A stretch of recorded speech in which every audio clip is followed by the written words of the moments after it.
Hello students, welcome back to the class. Okay children, let us recall what we have studied in the last class. In the last class, we have seen how the narrator meets his lady friend in the theatre during the interval. In fact, this was their second meeting. They had already met once before, that is, around 20 years back, they had met at Foyot's restaurant. The lady had expressed her wish to meet the narrator, and he could not deny that because the narrator did not know how to say no to a woman. He decided to meet the lady and thought of giving her a little luncheon at Foyot's. The narrator had 80 francs with him, and he thought he would spend 15 francs at Foyot's.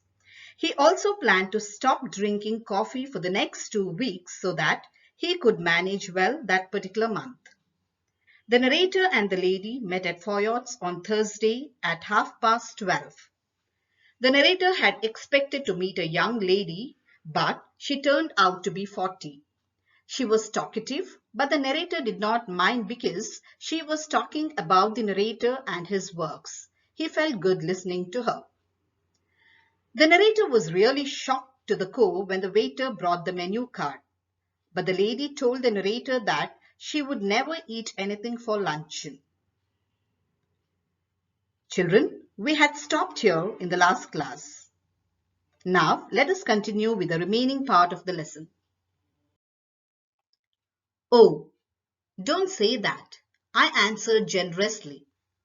I never eat more than one thing.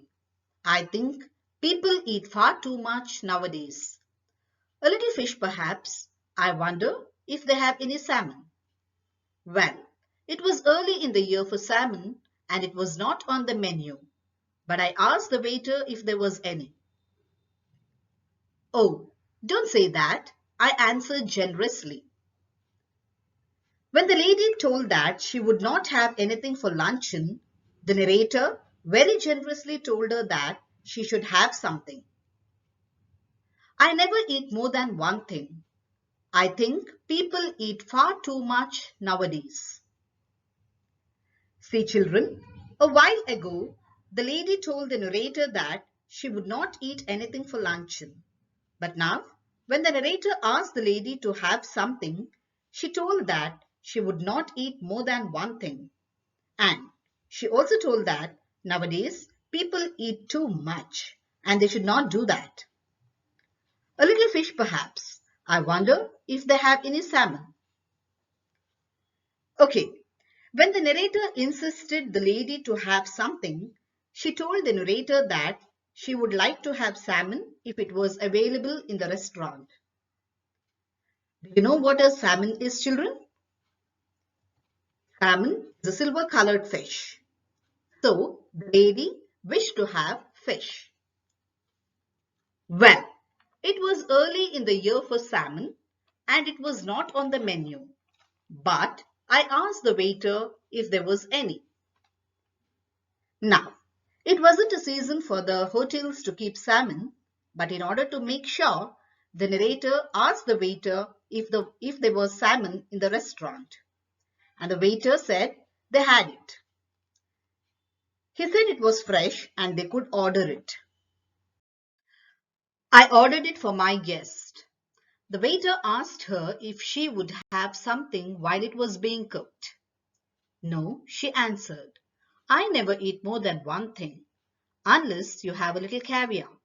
I never mind caviar. I ordered it for my guest. The lady wanted to have fish, so the narrator ordered salmon for his lady friend. The waiter asked her if she would have something while it was being cooked. Now, salmon had to be cooked. So, the waiter asked the lady if she would like to have something else while it was being cooked. No, she answered. I never eat more than one thing unless you have a little caviar. I never mind caviar. To this, the lady told the waiter that she would never eat more than one thing. She then asked the waiter if they had caviar. If so, she would not mind having caviar.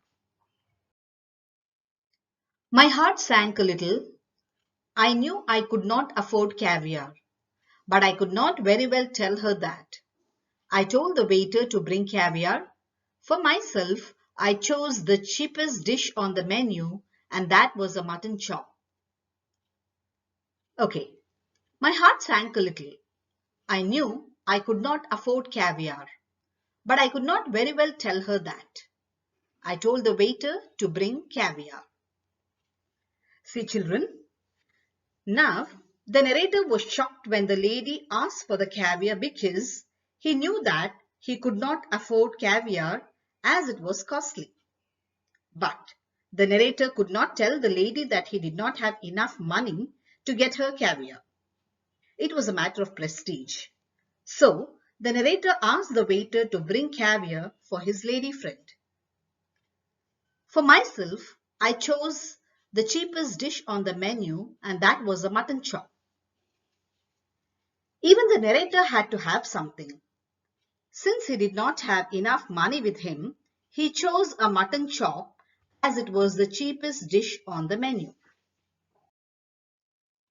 I think you're unwise to eat meat, she said. I don't know how you can expect to work after eating heavy things like chops. I don't believe in overloading my stomach. You see, children, when the narrator ordered a mutton chop for himself, the lady told that it was unwise for him to eat meat. She also expressed her concern as to how he could work after eating heavy things like chops. She also told the narrator that she did not believe in overloading her stomach. In other words, she tried to advise the narrator not to have heavy food as it causes drowsiness. Then came the question of drink. I never drink anything for luncheon, she said. Now, the waiter asked the lady if she would like to have a drink, to which she replied that she never drank anything for luncheon. Neither do I answered immediately. Except white wine, she continued as though I had not spoken. These French white wines are so light. They're wonderful for the digestion. What would you like? I asked, hospitable, but not exactly emotional. Neither do I answered immediately. Now, when the lady said she would not drink anything for luncheon, the narrator immediately answered or responded that even he did not want to have a drink because he did not have enough money to spend for the drink. Except white wine, she continued, as though I had not spoken. These French white wines are so light. They're wonderful for the digestion. But before he could complete, the lady said that she would like to have white wine, and she also told that the French white wines are wonderful for the digestion. What would you like? I asked, hospitable, but not exactly emotional. Poor narrator. He did not have sufficient money with him. But what could he do? He could not do anything. The narrator was not really emotional now because she kept on ordering one thing after the other, and he did not have enough money with him. But out of generosity or kindness, the narrator asked the lady what would she like to have. She gave me a bright and friendly flash of her white teeth. My doctor will not let me drink anything but champagne. I imagine I turned a little pale. I ordered half a bottle. I mentioned casually that my doctor had absolutely forbidden me to drink champagne. She gave me a bright and friendly flash of her white teeth. My doctor will not let me drink anything but champagne. Now, when the writer asked the lady what would she like to have for a drink, his lady friend gave a friendly and a broad smile. She said that she wanted to have champagne because the doctor would not allow her to drink anything other than champagne. I imagine I turned a little pale. I ordered half a bottle. I mentioned casually that my doctor had absolutely forbidden me to drink champagne. Now, the writer turned pale and dull. He was shocked because the lady was ordering one thing after the other, and that too, everything was expensive. But then, the lady had expressed her desire to have champagne. So, the writer ordered half a bottle. Children, definitely the writer might have also wanted to have a drink. Since he did not have enough money with him, he just told the lady that his doctor had advised him not to drink champagne and so he would not have it. Children, let us wind up today's class. We'll go through the remaining part of the lesson in the next class. Thank you.